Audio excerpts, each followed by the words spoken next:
वो बैरिस्टर भी हैं, वो नेता भी हैं। अपनी वाक पटुता से वो कईयों के दिलों पर राज करते हैं।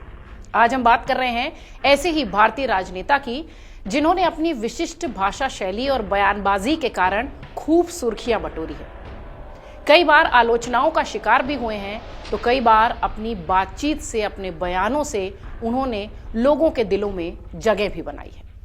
हम बात कर रहे हैं अज़दुद्दीन ओवैसी की, जो कि अपनी पार्टी AIMIM के प्रमुख हैं, राष्ट्रीय अध्यक्ष के रूप में काम करते हैं।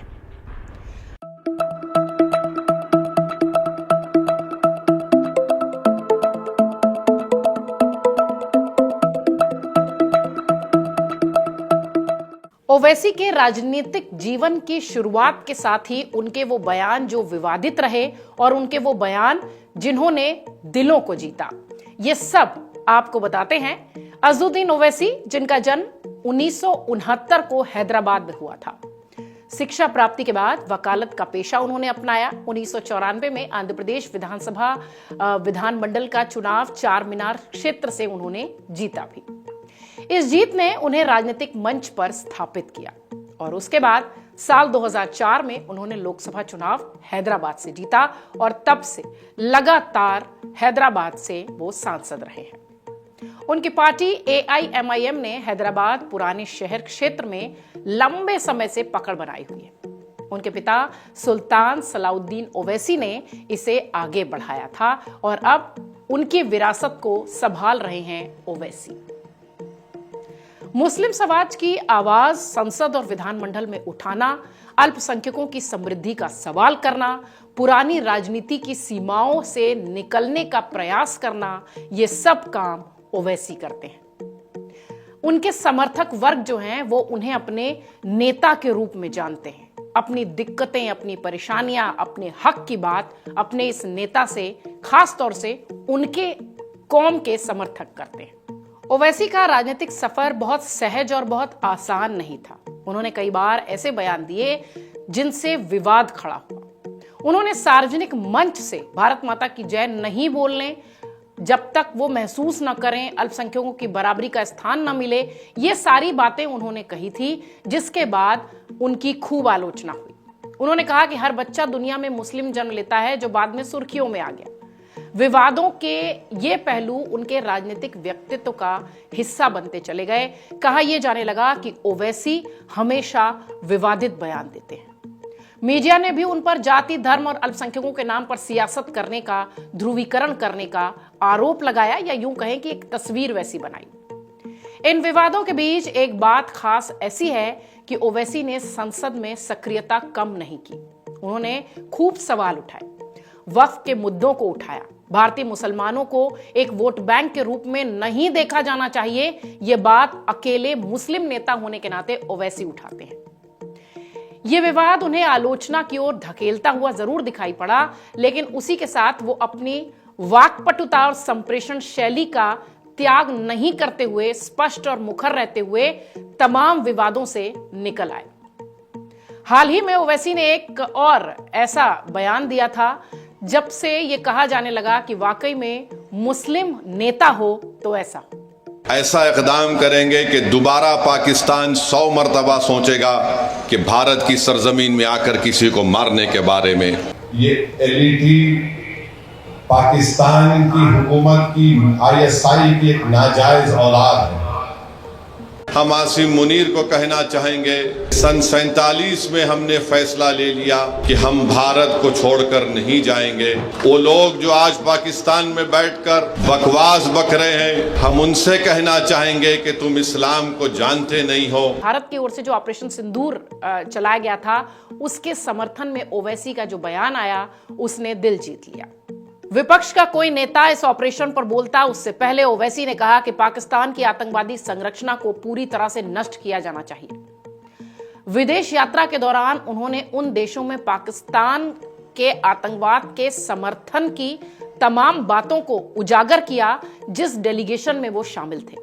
ऑपरेशन सिंदूर के बाद भारत ने जब एक बड़े पैमाने पर विश्व भर में पाकिस्तान के खिलाफ अपने अलग अलग देशों में डेलीगेशन भेजे थे, उनमें से एक देश में ओवैसी भी गए थे, जहां उन्होंने जिस तरह से बयान दिया, दिल जीत लिया। लोगों ने कहा कि भारतीय मुसलमान दरअसल असली ये है। बार बार ये लोग बोल रहे कि इस्लाम की जंग हो रही है भारत से। कौन सा इस्लाम है तुम्हारा, बताओ।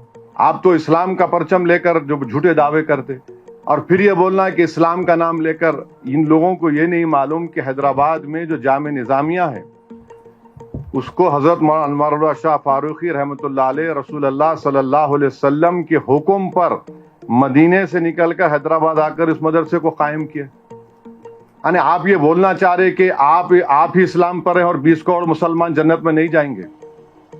इस नई भूमिका में, या यूं कहें कि इस नए अंदाज में, ओवैसी को खूब प्रशंसा मिली।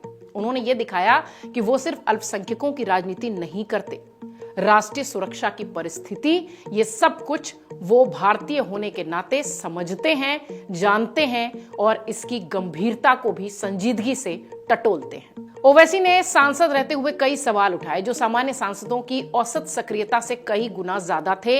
ये संसद की जो कार्रवाई है उसमें ओवैसी के नाम ये रिकॉर्ड भी है। राष्ट्रीय सुरक्षा विवेक के साथ उठाते हुए एक भारतीय नेता के रूप में ओवैसी को पहचान मिली। ऑपरेशन सिंदूर जैसे घटनाक्रम पर उनके स्पष्ट रुख ने यह दिखाया कि वो सिर्फ समाज धर्म की राजनीति नहीं करते बल्कि देश हित का भी पक्ष रखते हैं। ओवैसी को अल्पसंख्यकों की आवाज के रूप में भी जाना जाता है। कहा यह जाता है कि लोकतंत्र में सिर्फ मुसलमान वोट बैंक नहीं है, ये मुद्दा मजबूती से और सही भागीदारी से हमेशा ओवैसी ही उठाते हैं। वैसे तो कई सारे मुस्लिम नेता हैं, लेकिन ओवैसी ने जिस तरह से मुस्लिम वोटर्स को, या यूं कहें कि एक खास कौम को मजबूती से नेताओं के बीच अपनी बात के साथ रखा है, वो वाकई में काबिल तारीफ है। एक पुरानी विचारधारा से निकलकर उन्होंने उन मामलों पर बात की जो पारंपरिक राजनीति में कम छुए जाते हैं। वक्फ, सरकारी नीतियां, विकास दर, सुरक्षा के मुद्दे। अगर देखा जाए तो आमतौर पर भारत में कोई भी मुस्लिम नेता इस तरीके की बात कम करता हुआ दिखाई पड़ता है। उनको तारीफ तो मिलती रही, उनको चुनौतियां भी खूब सारी मिली। विवादित बयानों ने उन्हें आलोचनाओं के घेरे में रखा, लेकिन हाँ, अपने कई सारे इस तरह के बयान से जो कि राष्ट्र की सुरक्षा से जुड़े हुए थे, जो देश के गौरव से जुड़े हुए थे, उसने ओवैसी को स्टार बनाए रखा।